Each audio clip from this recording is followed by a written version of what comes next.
So a huge welcome to you all from Taos, New Mexico, where the sun is shining. It's cold, some puffy clouds in the air up there in the sky.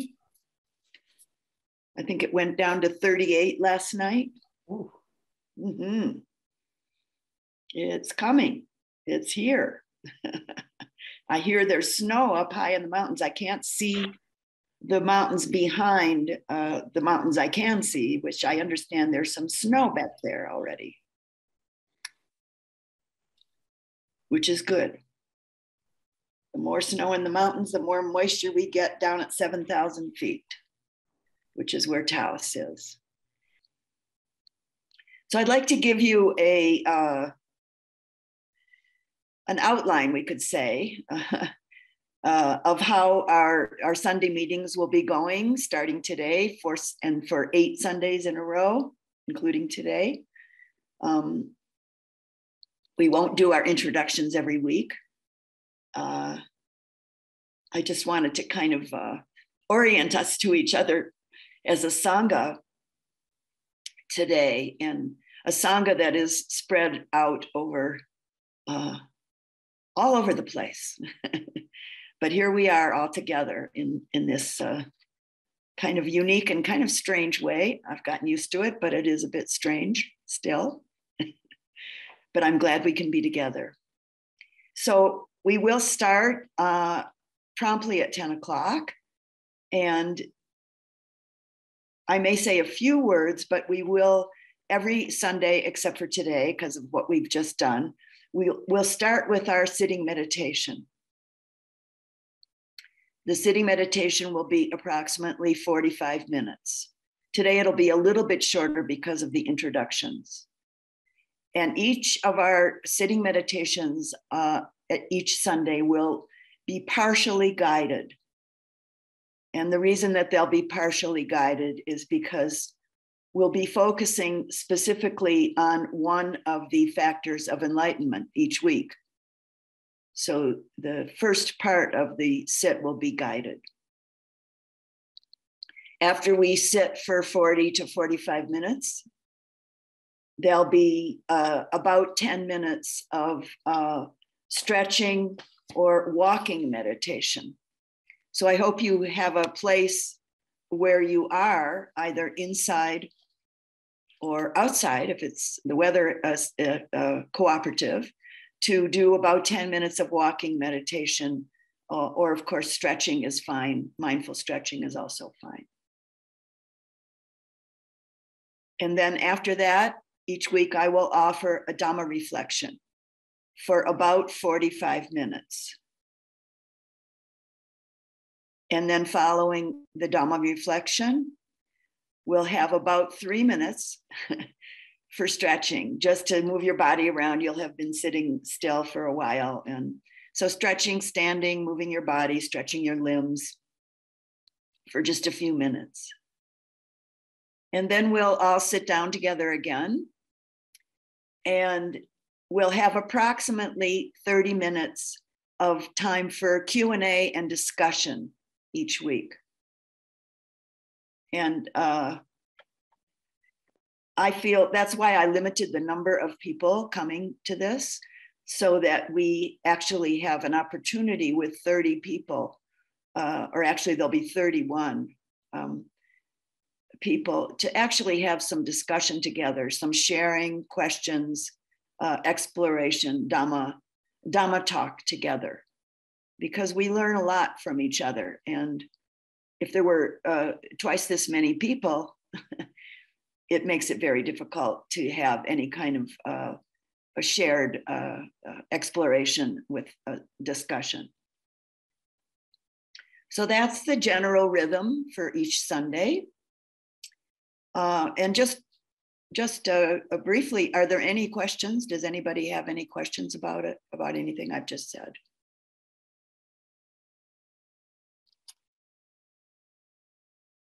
Doesn't look like it. Okay. So again, a little bit different this morning than it will be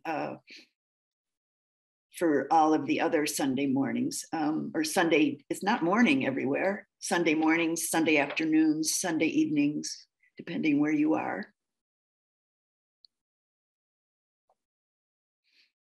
I'd like to just offer a few words this morning about our explanation or exploration of these 7 factors, or maybe more accurately, these 7 capacities, these 7 qualities of the mind and the heart that lead to awakening.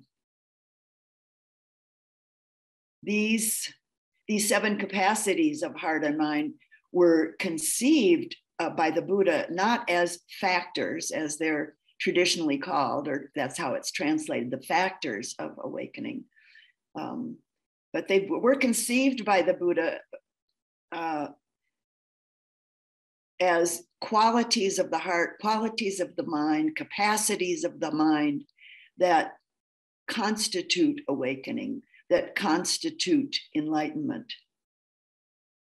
They're qualities of our being, really the actual better translation of it. They are qualities or capacities of our being that lead to awakening, that lead to enlightenment. And it's shown to us pretty clearly through our practice by the sequential way that they arise. And so we can say that it's through the assemblage of these 7 qualities or these 7 factors that one is rendered awake. That one rises from the sleep, so to say, of the continuum of the defilements. That one rises from the sleep of the continuum of the mind, the heart's contraction, because of the unwholesome energies that plague us as humans. And just a list of these. It's a long list. I've shortened it to some degree.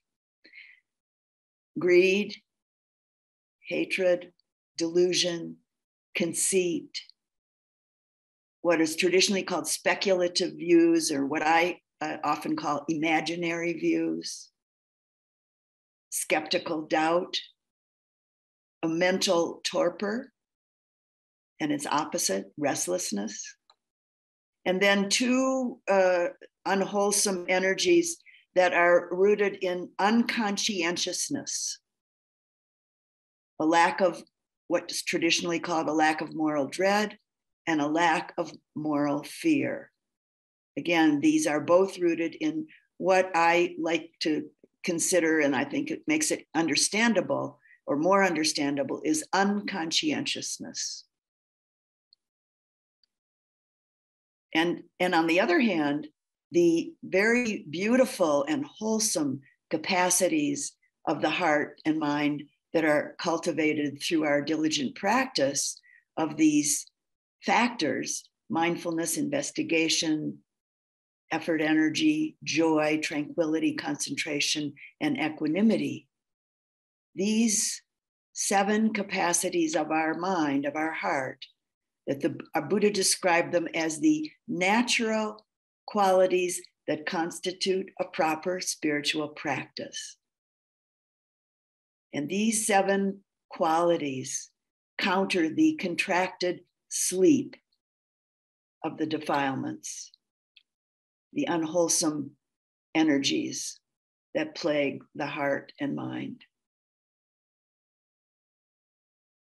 These natural qualities, these wholesome and beautiful natural qualities, are what lead us towards an awakened clarity of presence.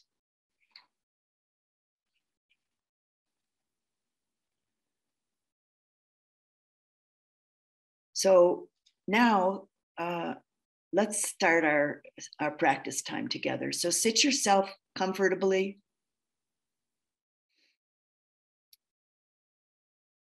Maybe on a cushion, on the floor, in a chair, maybe on a couch. And I think there's one of you that mentioned to me that you need to practice lying down, which is fine.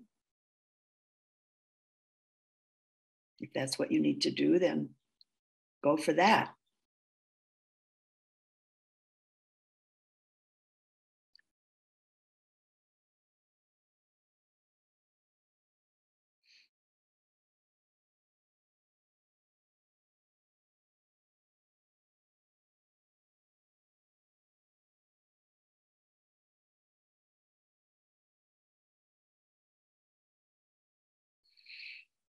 And settling into your meditation spot, settling into your body as it settles in to the meditation place.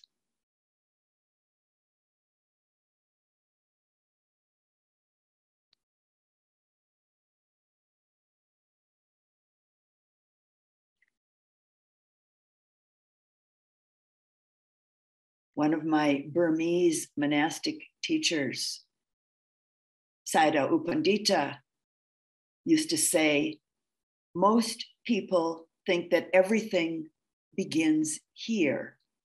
And then he would point to and then tap on his head. And then he would follow that by saying, but I've been checking for a really long time. And I found that everything begins here. And then he would pat and thump his chest at the heart center.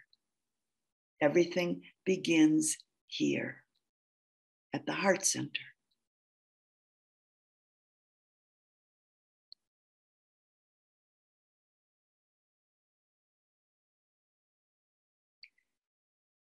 And the great Indian meditation master and teacher Krishnamurti had another way of expressing this same thing.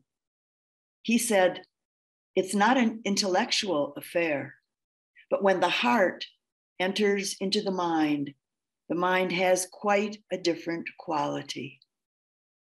This meditation can't be learned from another. You must begin without knowing anything about it and move from innocence to innocence.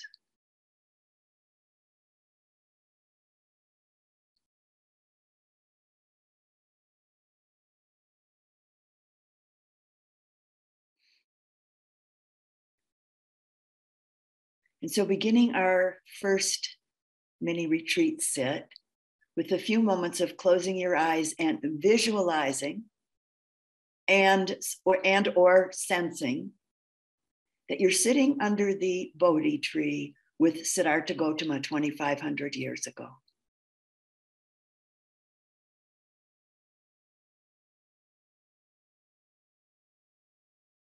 Offering yourself the possibility of letting the words be a touch point, a pointing out towards connecting with each one, or at least some of the factors of awakening within yourself, as I offer some guidance at the beginning of our sit.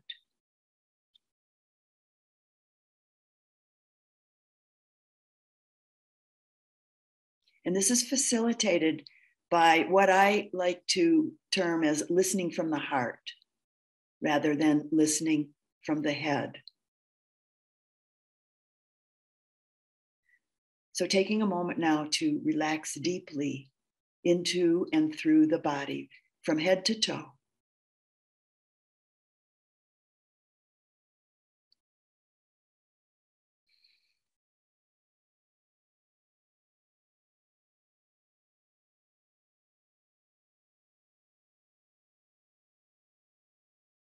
Dropping into the body with a clear and bright attention, and letting this attention move through the body.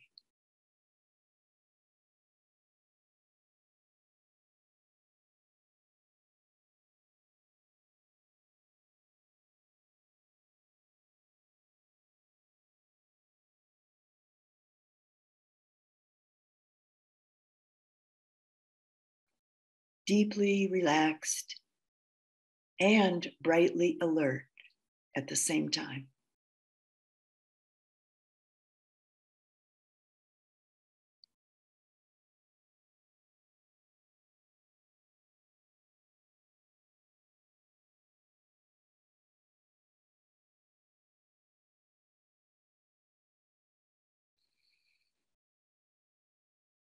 the whole body, mind, and heart,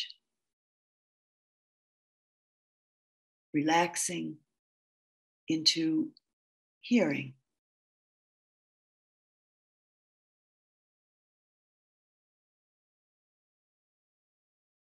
Ear doors open.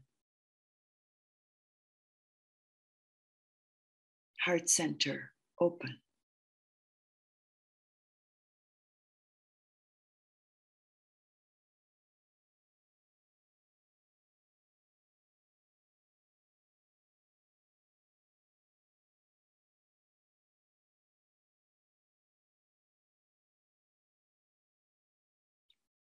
Towards the end of that long and now famous night under the bo tree, and after Mara, the personification of all the dark and potentially destructive forces in the mind, had let fly the poison arrows of greed, aversion, and delusion at Siddhartha Gautama. The arrows that Mara hoped would stick and then distract Siddhartha from the clarity and strength of his great vow and his courageous determination to fully awaken. Mara shot the last arrow that was left in the quiver, the arrow of doubt, self-doubt, accompanied by these words: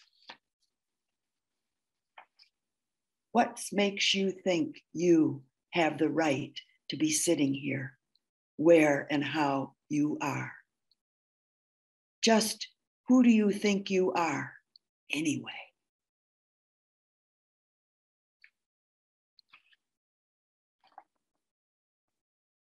The Bodhisattva, the just about to be Buddha, balanced with the deep power and cool ease of an unwavering and undistracted mind, protected within the great strength of his mindful presence, which was enlivened by a keen interest and a penetrating sense of investigation that was accompanied by clear discernment.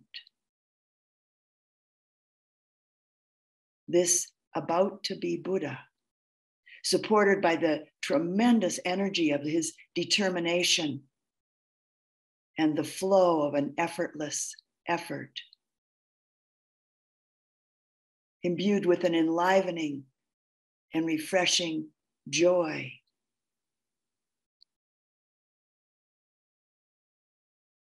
Siddhartha Gautama sitting under the bo tree that night with unshakable stability,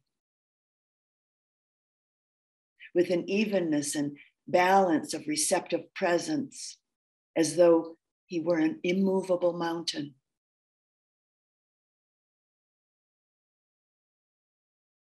With all of these qualities, all of these factors of mind and heart perfectly in place, in response to Mara's challenge, the Bodhisattva, with his amazing grace, he simply reached down and touched the earth with the fingertips of his right hand,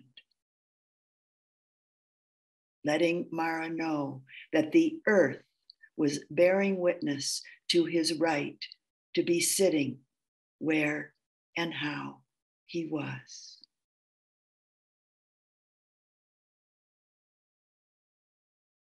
And Mara was defeated, never again to have any power over the Buddha, the about to be Buddha.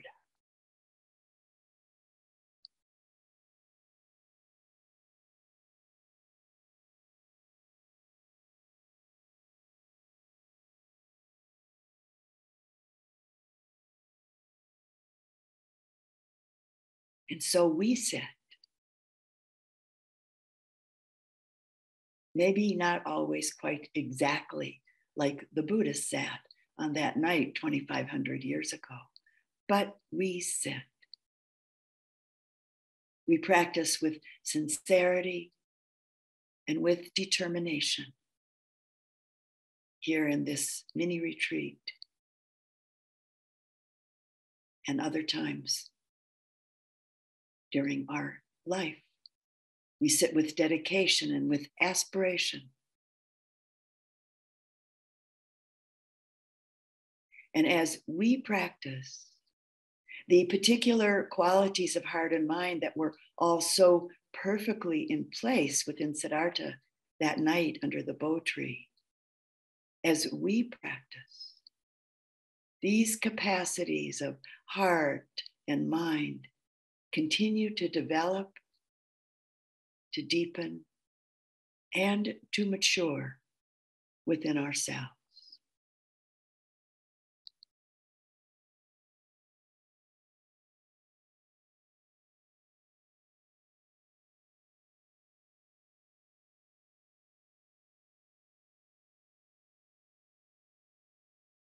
And so continuing with our sitting meditation now, silently.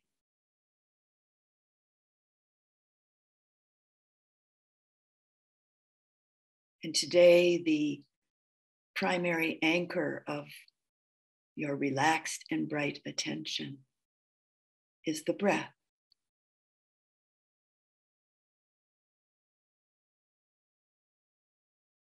The movement of the breath in the belly, or the sensations of the in and out breath in the area of the nostrils.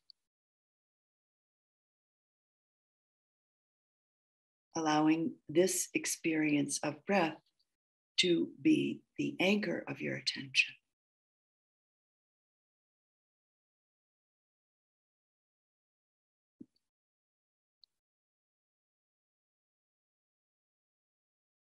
And also being receptive and mindful of other bodily sensations that arise, that sustain in whatever way and for however long, change, disappear.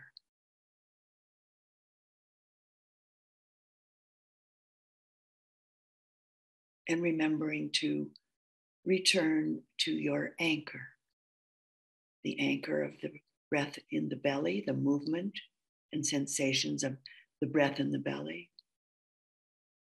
or the sensations of the breath in the area of the nostrils and upper lip.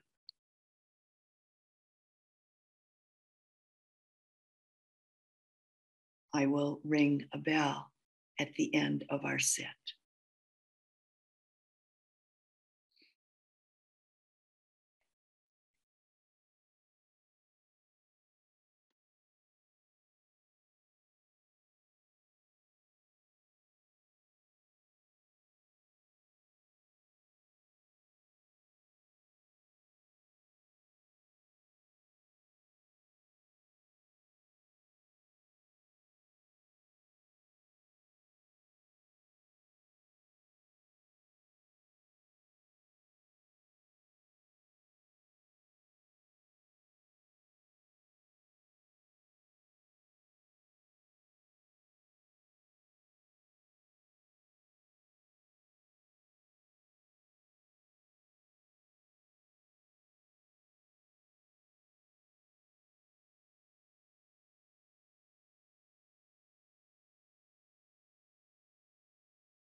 continuing to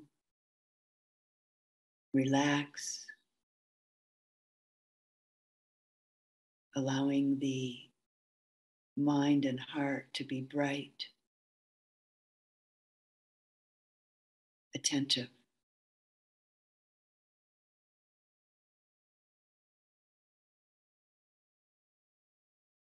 Mindfully present with the sensations of the in-breath, the movement of the in-breath in the belly, or the sensations of the in and the out breath in the area of the nostrils and upper lip, the sensations of the in and out breath in the belly or the upper lip nostril area, your anchor of attention.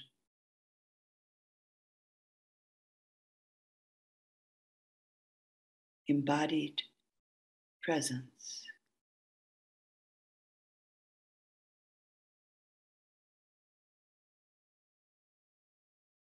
Mindful embodied presence.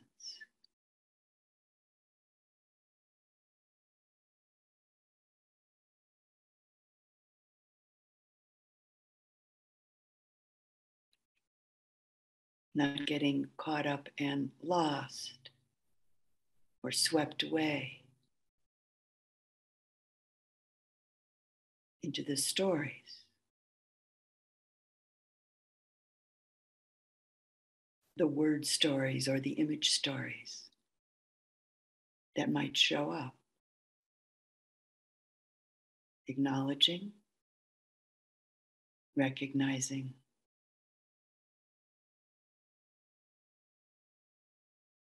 and letting them be.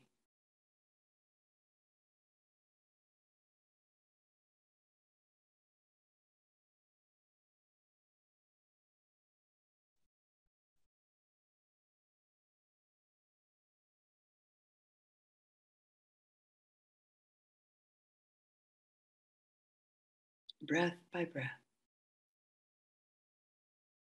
The breath breathing itself.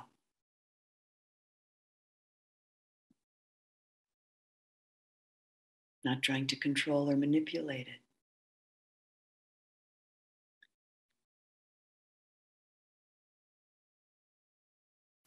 Connecting with the mindful attention.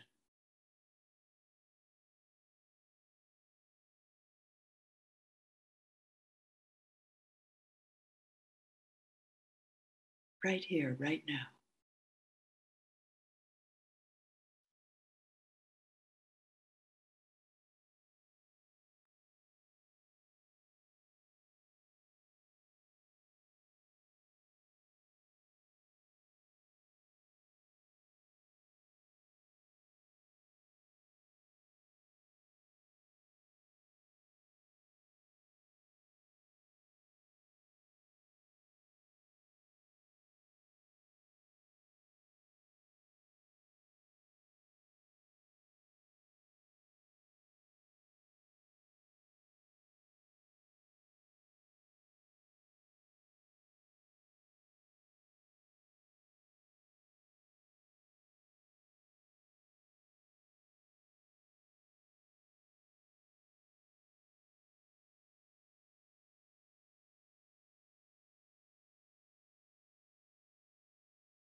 Offering yourself the gift of a simple presence.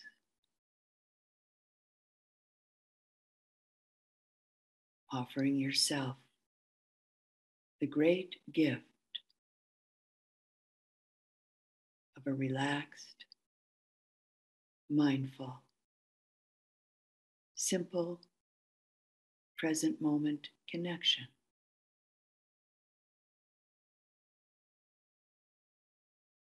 Embodied, breath by breath, sensation by sensation.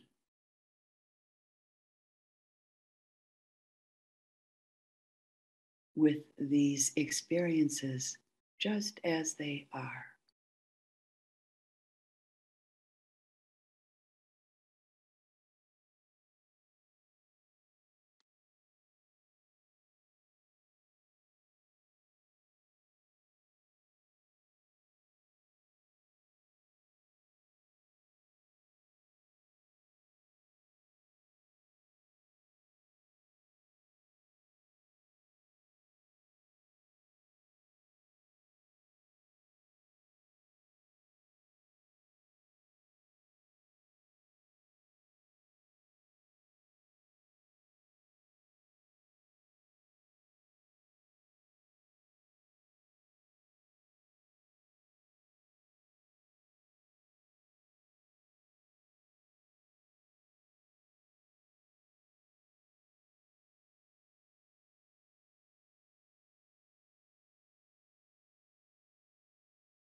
Remember to start fresh.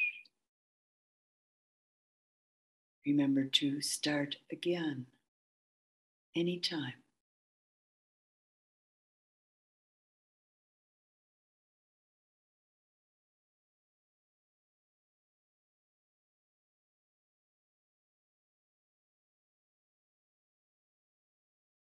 Relaxing the body,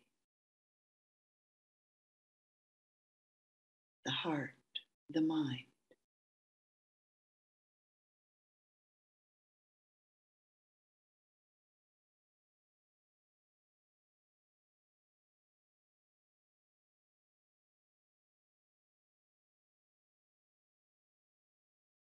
And bringing attention to the sensations of the breath, where it's most clearly felt for you.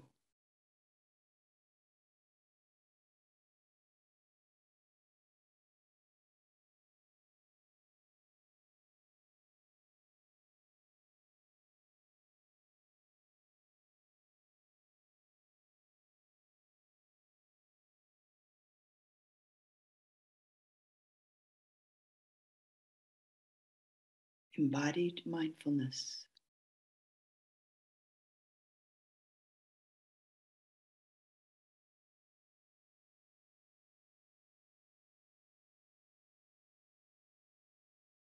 The first part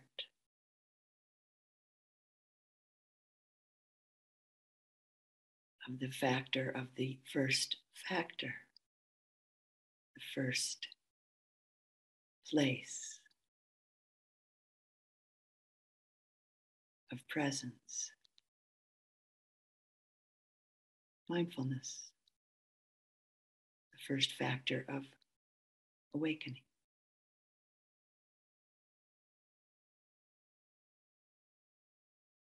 Mindfulness of the body.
starting fresh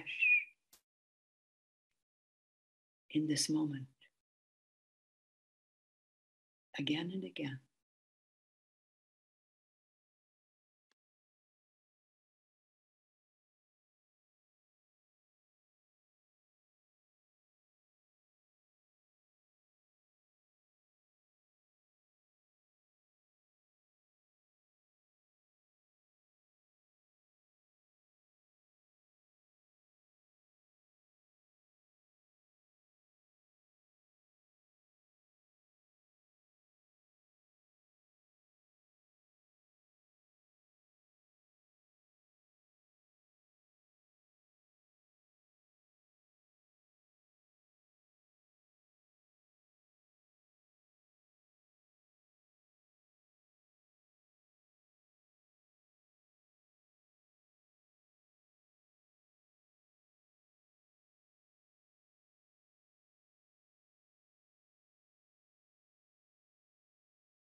May all of the wholesome energies and fruits that manifest through our practice serve with immeasurable impartiality, without bias, without prejudice, towards the welfare, the happiness,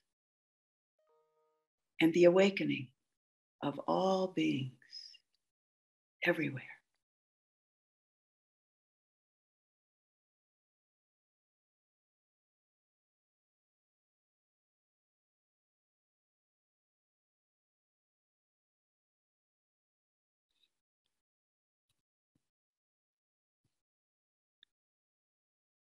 So now, moving to your walking area, inside or outside, or your stretching area, do move your body in some way and stay mindful. And 10 minutes, you have 10 minutes. So you'll have to keep track of the time to some degree. And in 10 minutes, we'll gather back together again.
Well,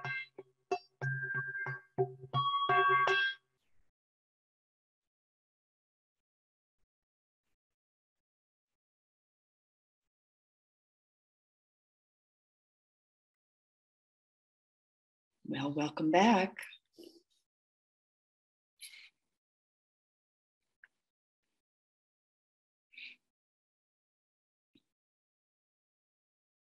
And we'll begin with some Dhamma reflection.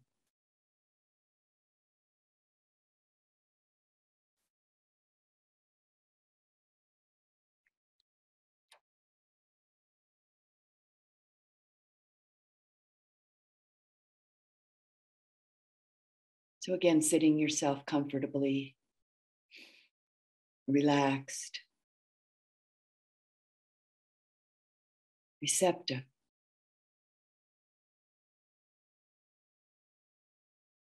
Ear doors open.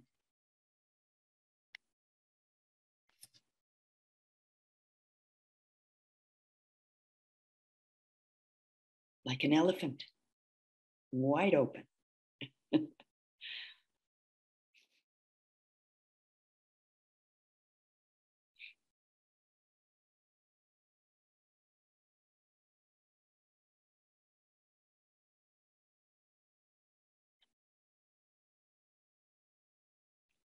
This awakening process that we're involved with through the teachings and the practices as taught by the Buddha, it has many facets, many ebbs and flows, many seasons. In our movement towards and our yearning for awakening, our yearning for enlightenment, we might think and maybe hope that we'll get to a state of unfluctuating perfection. And just then simply reside in this state that we think will completely and totally solve the problem of the unrelenting change that permeates and constantly stirs our life.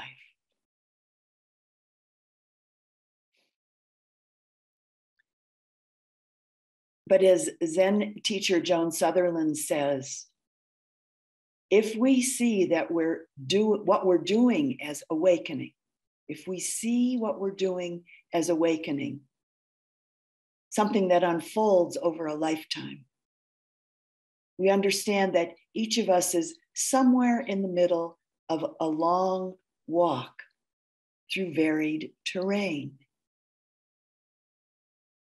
Then our task is to stay alive to the changes in that terrain and to trust the path as it appears before us, rather than to try to impose our map on it.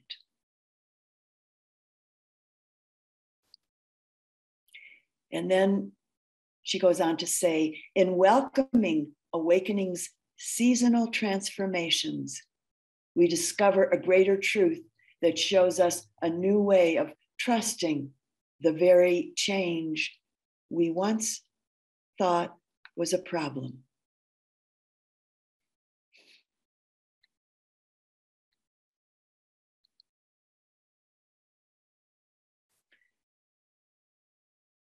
So as we continue to engage in our practice, we learn to trust what are sometimes the harsh, purifying, though often very clear, crystalline process of practice.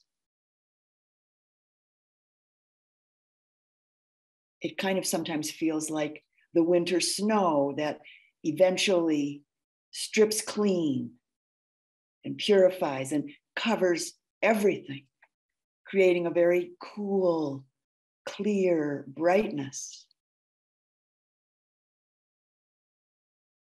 In our practice, this is the experience and the wisdom of equanimity.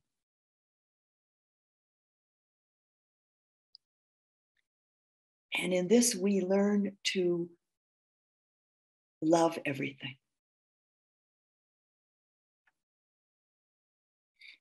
When spring comes forth through our practice, we experience the energy and the exuberance of seeing, sensing, and knowing the clarity of the distinctions of and between things,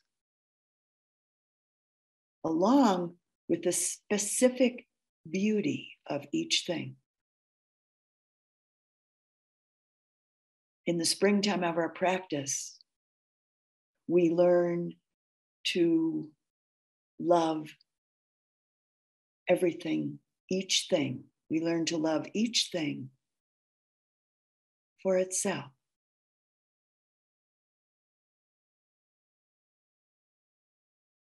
And we keep on keeping on with our practice, with our life as our practice.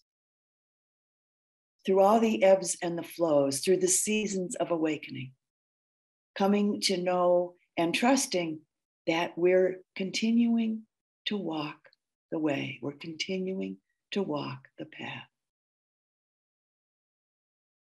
The 7 factors of awakening are a clear and effective assemblage of teachings and practices offered by the Buddha that, when taken up with heartfelt interest and diligence, they lead us clearly towards awakening as we continue walking along through all of the ebbs and the flows, as we continue walking along through all of the seasons of the path.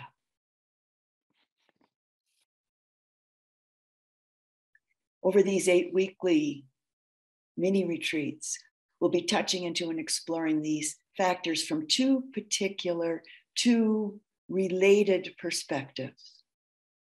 That of our direct experience and our cultivation or prompting, we could say, of these qualities through our ongoing practice. And the great power of protection and healing that these factors bring as they take root and as they develop. And we'll also touch into these factors from the perspective of the experience of their unfabricated, unprompted presence as aspects of the mind, aspects of the heart, of non-clinging, as aspects of the liberated heart, the liberated mind. The Buddha taught the 7 factors of enlightenment from the standpoint of them being like 7 precious gems. And it's said that during the time of the Buddha, with giving a dedicated and a concentrated attention to the teachings of these factors, and also in the recitation of them, it's said that certain degrees of protection and kinds of healing were experienced. In one of the short suttas from the Samyutta Nikaya, it said that once, when the Buddha was quite gravely ill, he asked the Venerable Mahakunda to recite the 7 factors of enlightenment to him. And it's said in this sutta that in such a way was the Buddha cured of his illness.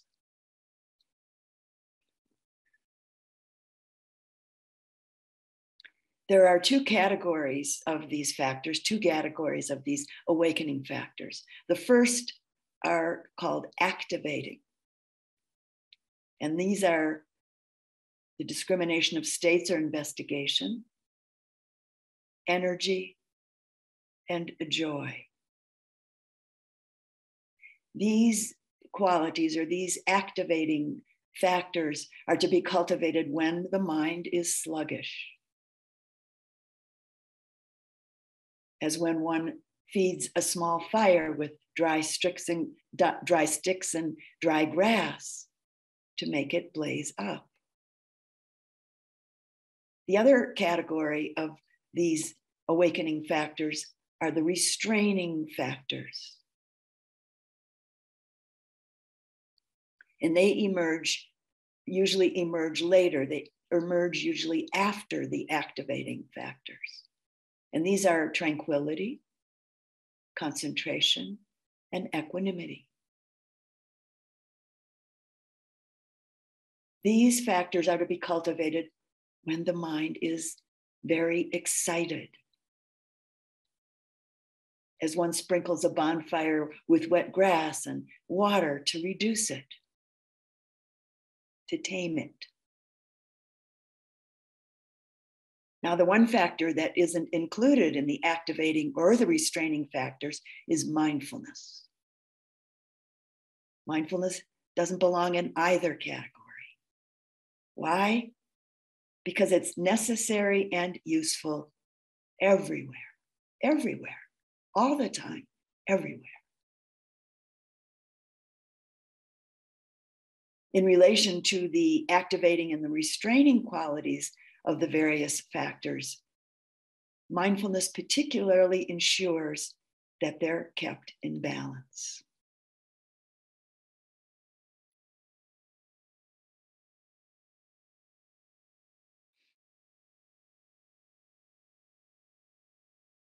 In light of the practice of these 7 enlightenment factors, as they're developed and established, they're the antithesis of all forms of ill will, strong sensual desire, sloth and torpor, restlessness, regret, shame, and doubt. These all being our primary obstacles to progress in developing a focused attention, concentration, and insight. When we blindly buy, when we blindly take up and identify with these hindrances, as they're classically called, they weaken understanding and they block or close the heart, block or close the mind. On the other hand, these 7 factors of awakening, each in their own way, and as they work together, are really our greatest assets in leading to understanding and to liberation. The Buddha compared the hindrances to corruptions of gold. He compared them to the trees in the forest that are filled with parasites. And he compared them to the impurities in water which obscure the reflection of one's face. It's as though they make us blind. And of course, there are expressions in English such as being blinded by anger, being blinded by desire. And as we know, when we're unmindfully getting caught up in any of the hindrances, they can very quickly and very easily distract us from the path and the practices of awakening. The 7 factors of enlightenment, the 7 factors of awakening, on the other hand, are makers of vision, makers of understanding, and incredibly great and beautiful aids along the path to awakening.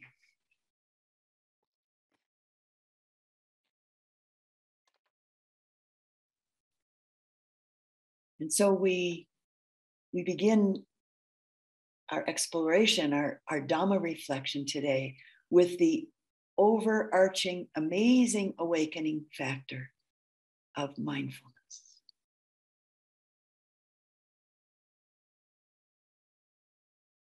No matter who we are, where or how we live, every single one of us want happiness.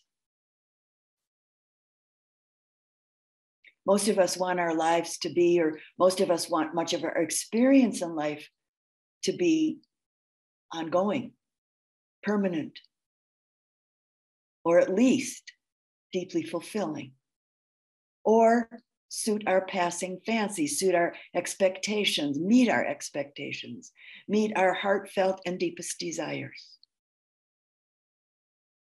So consequently, most people spend most of their time and energy trying to find this, trying to get this, trying to satisfy these deep desires outside of themselves through various external experiences, such as getting this or getting that, or getting him or getting her, doing this and that, going here and going there. Or we try to get ongoing contentment and happiness and fulfillment through the constantly changing world of our senses. And through the various and myriad constantly changing relationships that go on throughout our lives.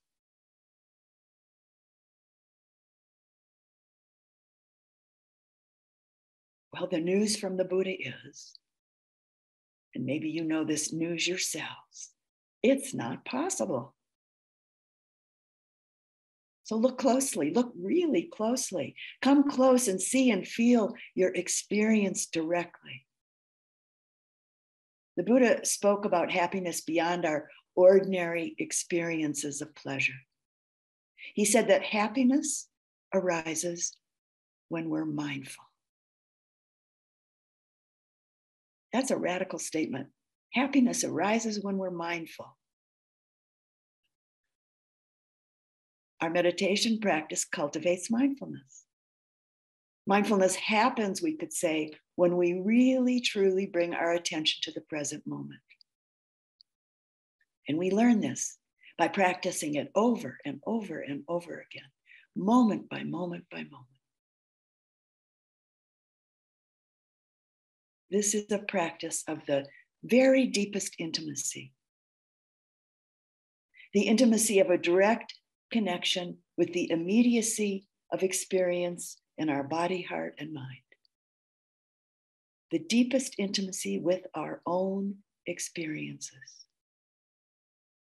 which, as practice develops, as it expands and matures, becomes an intimacy, a kind of profound intimacy, actually, with all beings, with all things. The direction of mindfulness is to be aware, be intimately aware of it, whatever it is in the moment. See and know what is, what really, truly is. How is it in this present moment? In this present moment. In this present moment.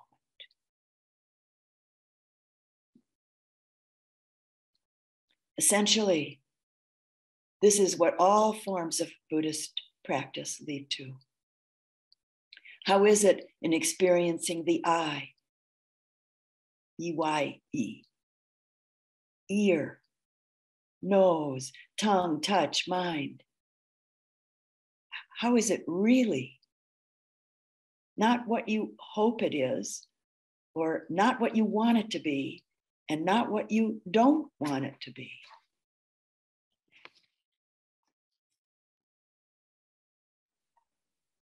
A mindful relationship to the present moment's experience is what allows clarity and really true understanding, insight to arise, to just simply and very naturally arise, which it inevitably does.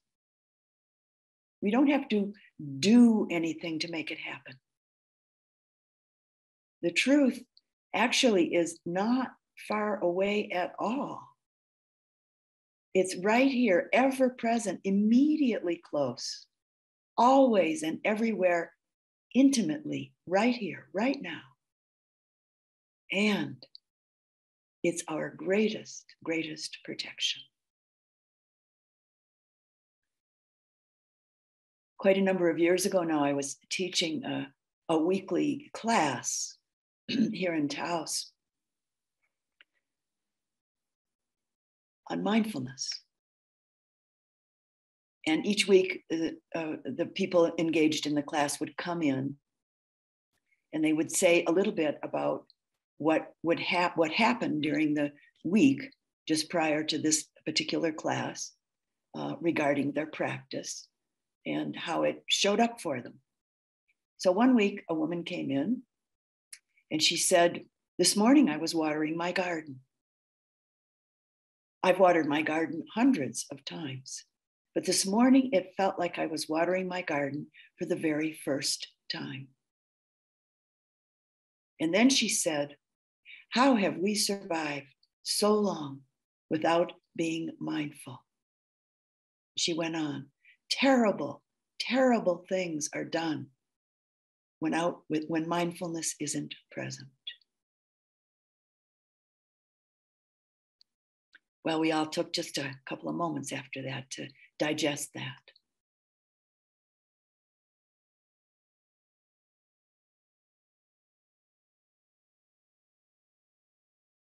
The Buddha Dhamma is about transforming the mind, transforming the heart. And so we practice, we develop, we prompt this transformation through meditation practice. Meditation that's based in mindfulness. In fact, if we're not mindful, if we're not bringing our full attention to the present moment, what's happening is that we're living at a distance from experience, living at a distance from life itself, we could say. And this just keeps the circle, keeps the cycle of conditioned habit patterns, habit reaction patterns going around and around and around. It feeds and strengthens these patterns. And we're kind of on automatic. We're running on automatic. We're kind of robot-like. Sort of like our computers, you push the button and out comes what's already in there. When our buttons are pushed, out pops our conditioned patterns, out pops our conditioned reactions automatically. Another way to look at it, it's as though we're living through binoculars that are out of focus. Our perspective, our perception is blurred. What does that mean? Well, we're experiencing life through all of the filters of ideas and preconceptions and opinions and judgments and similar past experiences. So, for instance, a kind of ordinary experience that probably most of you have had. You meet someone new, but you don't see them as they actually are. You see them maybe in relationship to what you're thinking about them, how much you think you like them, or how much you're attracted to them, or how much you're not attracted to them, or how much you think you don't like them. Or maybe this new person that you've never met before reminds you of somebody else. So you see this new person in relationship to the similar qualities of this other person that you're thinking about. Or you see this new person in relationship maybe to how you hope they are, or what you want from them, or what you hope you can get from them, or hope you won't get from them. All of this showing us that we're not really experiencing this person that we've just met in themselves. Without mindfulness, everything we perceive is like this. Everything we see, eat, hear, touch, smell, think is immediately interpreted back to ourselves in conformity with our habitual thoughts and habit patterns.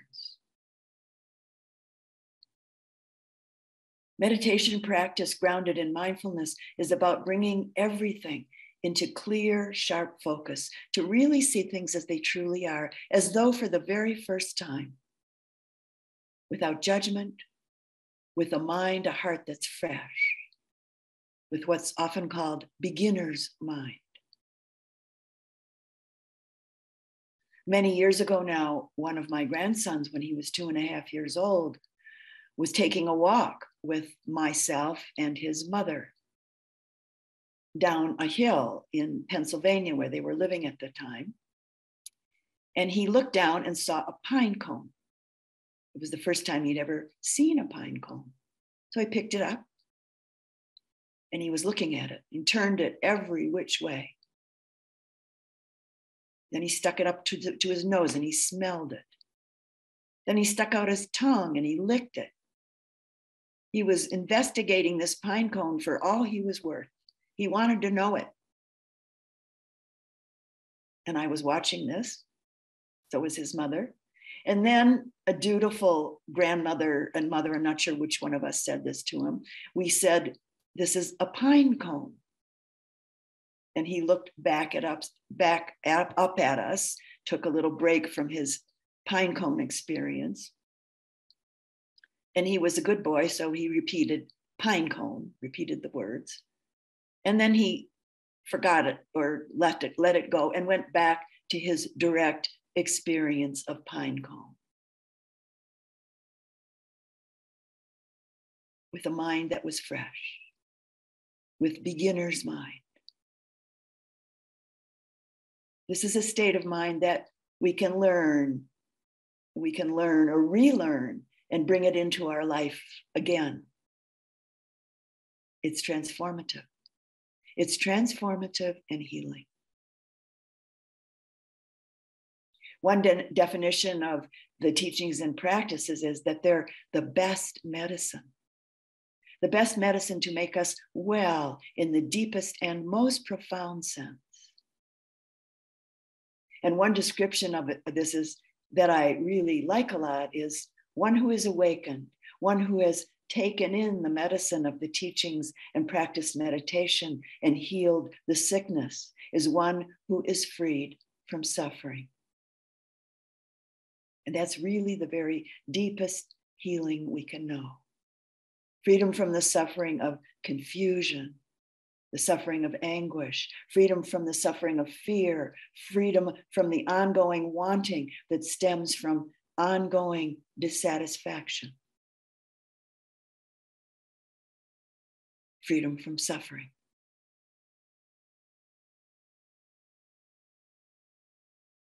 I sometimes feel like mindfulness is kind of like a great treasure hunt. Within the framework of practice, we find the way, each of us with our own unique ways, in the midst of our own unique ways, which has to do with our particular specific conditioning. Oh, sorry. Excuse me, I forgot to turn off the phone. A surprise.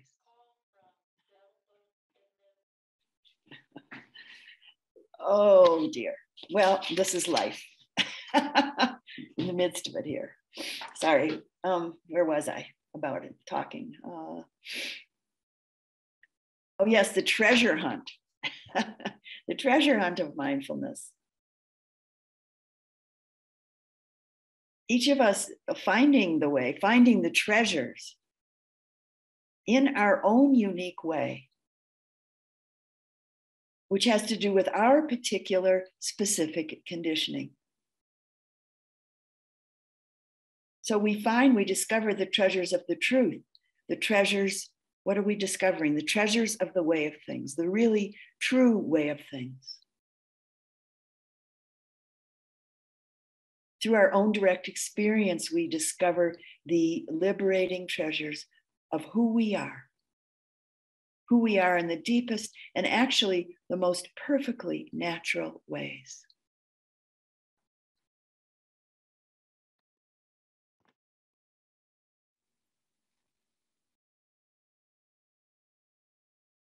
The Pali being the language, the spiritual language at the time of the Buddha, the Pali translation of mindfulness, the Pali word is sati.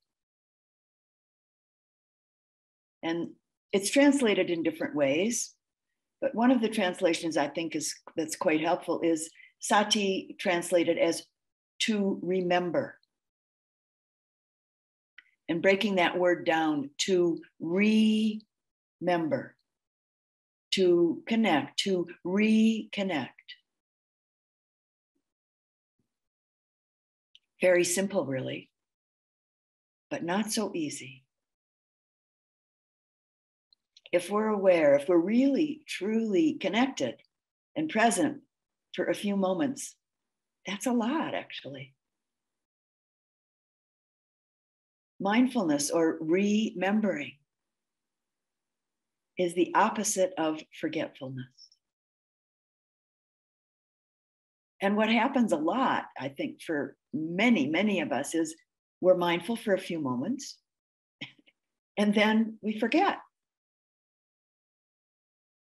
So one way we could talk about this practice is it's a practice about remembering to remember. I think many of us have a very strong habituated conditioning to not remember, but rather to remain resting in our habits, which means we're remaining resting in a kind of inertia. The mindfulness that the Buddha instructs us toward asks us to not remain resting in our habits, to not remain resting in a kind of inertia, but to really meet the experience of the moment with a fresh, connected intimacy, to come close and see how it is. Mindfulness doesn't kind of float or sort of skim along the surface of things. It connects with and goes right into the object. And yet at the same time, it's not a fixed or sticky connection. Mindful attention is a very clear, fluid connection that lights on an object just long enough to know it. It's this flavor that allows a really penetrating investigation and a clear comprehension of whatever it connects with.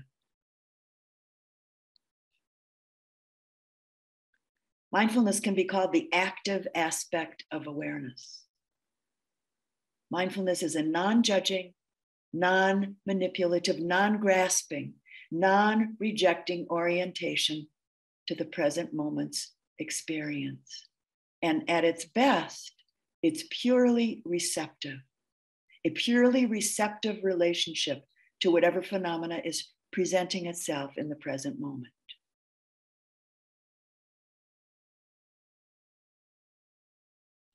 Mindfulness doesn't think, I'm doing this or I'm doing that. The moment that we think I'm doing this, we become self-conscious. And we're creating, or we could say recreating, a sense of self. We're living in an idea, the idea of I, the idea of me. This factor of the heart-mind, mindfulness, is about living in the action, living in the present moment's experience. So in a sense, we forget ourselves. In a sense, we lose our self, so to say, in what is. And so there's just what is, without adding anything or without needing to add anything, and without taking away anything, and without needing to take away anything.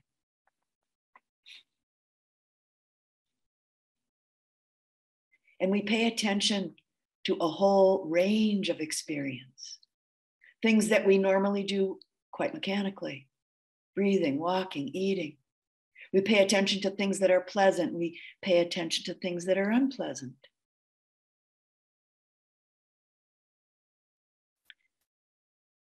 We open to all of it, all that we can know, no parts left out. The very stuff of our lives is our path to liberation. It's not the, well, if only I wasn't so restless. Well, if only I didn't feel so much anger. If only I wasn't sick. If I felt better. If I wasn't so caught, so attached to beautiful things, then I could be mindful. It's not that. We have the possibility of letting go of the stories, of the myths that we have about ourselves, the various beliefs that we have about ourselves.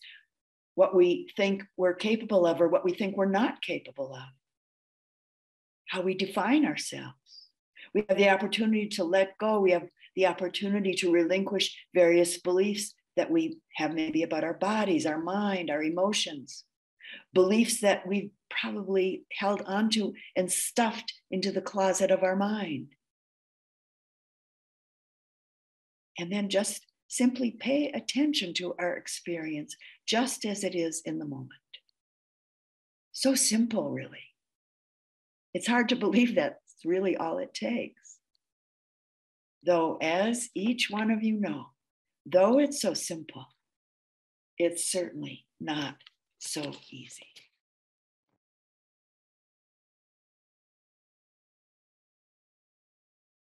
I sometimes think of mindfulness as magic. It's not the magician's magic, which creates an illusion and then pulls us into the illusion, pulls us into the delusion. The magic of mindfulness takes us out of the illusion, out of the delusion, and takes us directly into reality.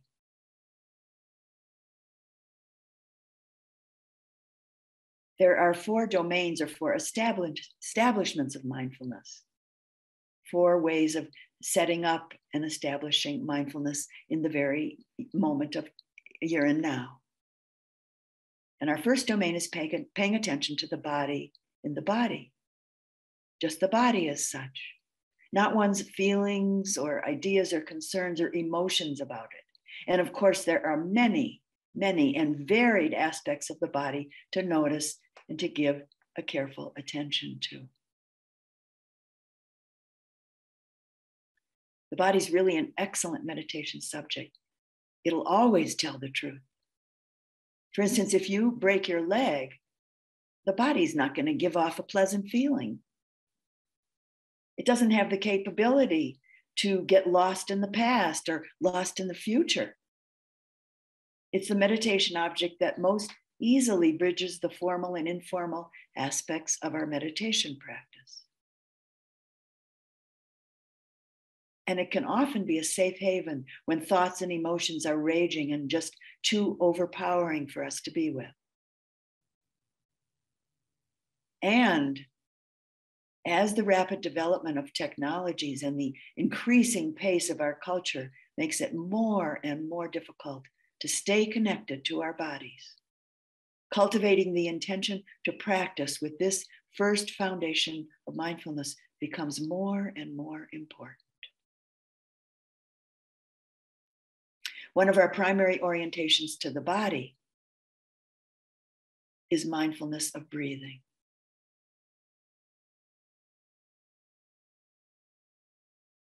And breath as an object of our meditation, our mindful attention, is not just a beginner's instruction or a beginning way to practice. The understanding that's accessible via this mode of mindfulness is actually quite potentially profound.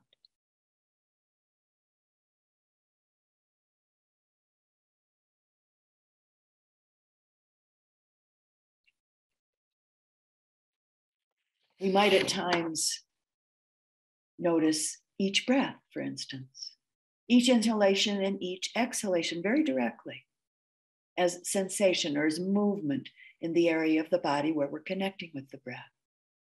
And maybe noticing it right when it begins and staying with it all the way through to the end. Actually noticing the ending or the cessation of the breath, and then the beginning of the next inhalation. Or we might simply notice the in and out breath by itself, basically just this, in and out. Simple.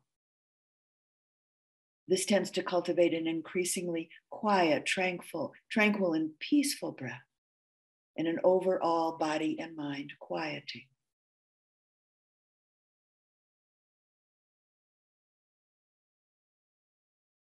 One of the instructions given to me during a retreat with the Sayadaw U Pandita, one of my primary Buddhist or Burmese teachers, was let the attention drop into the breath. Mindfully absorb into the rising and falling without any self involved or with as little self as possible. So we can get to notice, are we attempting to control or are we attempting to direct the breath? Can we notice this without judgment, without self-recrimination? In a moment of seeing clearly, there's often relief. As a friend of mine says, seeing is relieving. So mindfulness of the body in the body. Mindfulness of the 4 postures. Standing, sitting, lying down. Moving. Not our ordinary kind of everyday way of a kind of natural, casual noticing and awareness of our bodily activity, but a very close, intimate, and more constant and careful attention of the body in every position, standing, sitting, lying down, walking, and in all the movements of the body, getting up and down, flexing and extending the arms and the legs, carrying things. Who's moving? Who's lying down? Is there a someone, a me, an I, behind this walking, this standing, this sitting, this movement? Beginning to see the postures and the movement of the body just as it is in itself. Can standing simply be known as standing? Sitting is just sitting, walking is simply walking without the layer of I am or the internal feeling of this is me walking, this is me sitting. Once, many, many years ago, Sayadaw U Pandita asked me, is there a woman or a man or a person when you're mindful of and noting walking, standing, sitting, or any bodily sensations? Well, for just a brief moment, I was kind of caught by the question, which in retrospect, I understand was a test of my practice at the time. But very quickly, there was a spontaneous reflection and then a response to the Sayadaw. No, there's no woman or man or anybody when I'm really directly connected and mindful of walking or whatever phenomena is happening. So a question maybe you might ask yourself at some point.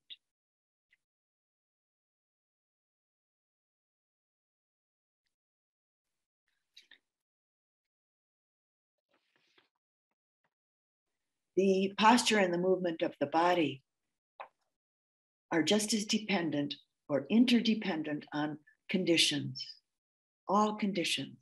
They arise dependent on conditions, just as, for instance, does the arising of anger, or the sensations of coolness on the skin, or the liking or the disliking of some particular experience.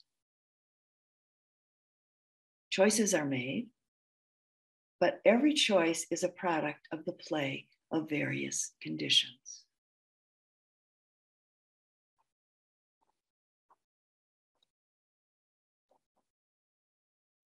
The next aspect of mindfulness of the body that the Buddha suggests, actually, he doesn't suggest it sort of lightly, he directs us towards it, is giving attention to what is classically called the 32 parts of the body,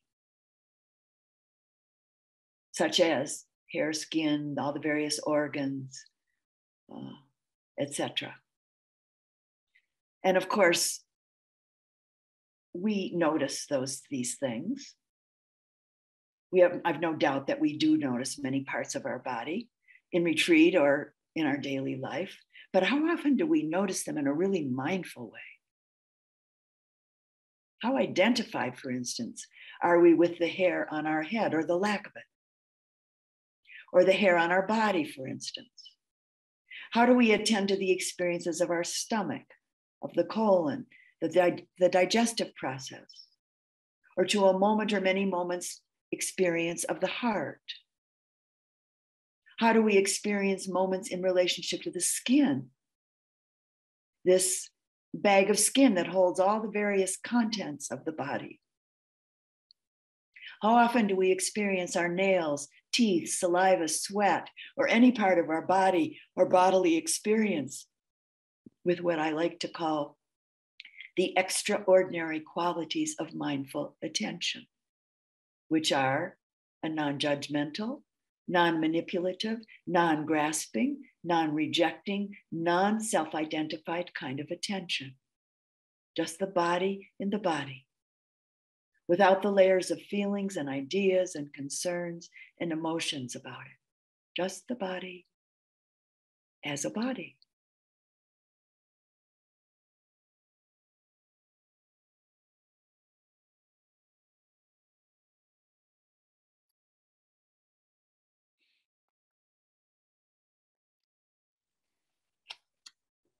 The last instruction from the Buddha in relationship to this first establishment of mindfulness is the contemplation of stages of decay in a corpse. Not something we have much of an opportunity to do in a retreat setting such as this, though in fact there are various kinds of corpses around to observe at times. For instance, insects, birds, and certainly the corpses of plants and flowers. Yesterday morning, I had an opportunity to very closely observe the corpse of a cat that had been hit by a car right in front of my driveway. All forms of life are mortal. All forms are mortal. They have the nature to die and decompose. So it's possible to observe this directly in some ways.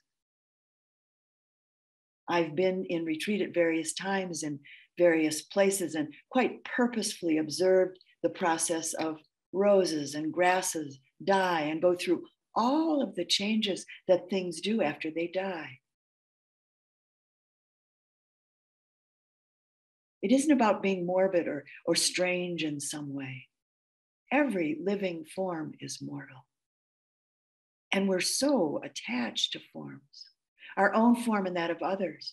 So for many of us, our attachment is so strong that most of the time we live with an almost constant and almost unrecognized desire for and attachment to forms that, for instance, please us, forms that are beautiful to us, forms that are amusing or maybe interesting to us, or simply just the familiar forms. And I think what is actually strange and kind of amazing is that we go on thinking and acting as if we and they won't change, as if we and they won't die. Which, if we begin to see this habitual way of thinking and acting closely, we find that it produces an almost constant state of subtle, or maybe not so subtle, tension and stress in us. The Buddha's instructions to attend to corpses of whatever form can actually be very helpful towards cutting through this state of tension and stress, cutting through clinging, cutting through this state of suffering.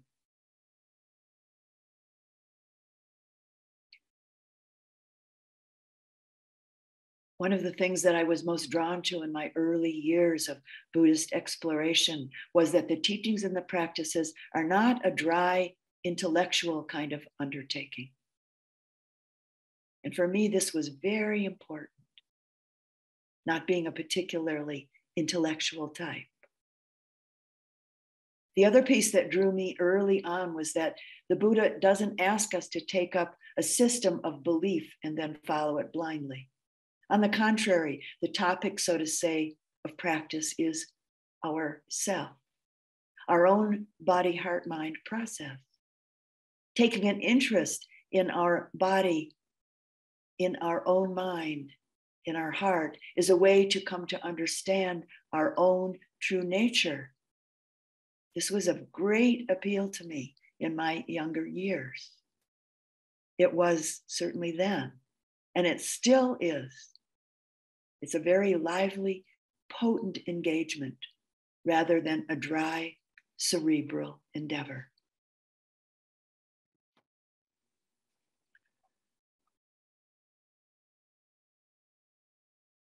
And so, closing with a brief personal story from a long time ago. Giving birth, which the first time was to twins, 56 years ago, was my first formal teaching and practice in mindfulness and insight practice, although it wasn't called that. It was the Lamaze birth training. And it was a training of being fully present, awake, and aware in the process that was happening in and of itself, this giving birth process that I was very certainly involved with. Through the training, we were told, and during the birthing process itself, I soon discovered that any resistance to the process that was taking place made it extremely uncomfortable. Getting myself out of the way of it, but at the same time being totally, fully present, engaged and aware in the midst of it was very intense. It wasn't easy, but it was really quite okay. And it was extremely interesting.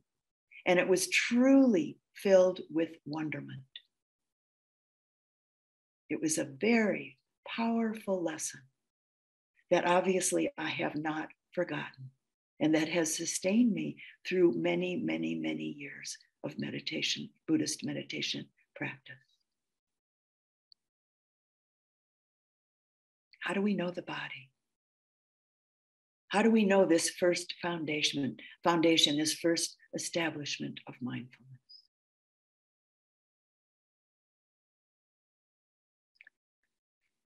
In closing the talk with a quote from Rumi. Don't try to be the sun. Be a dust mote, lunar moth. Love the candle. Taste your life. Put your shoes on, upside down.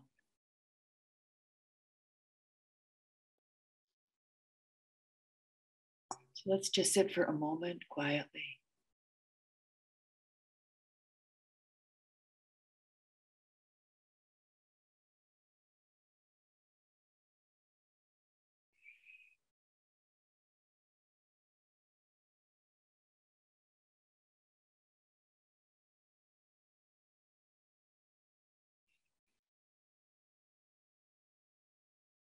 And thank you for listening to the Dhamma.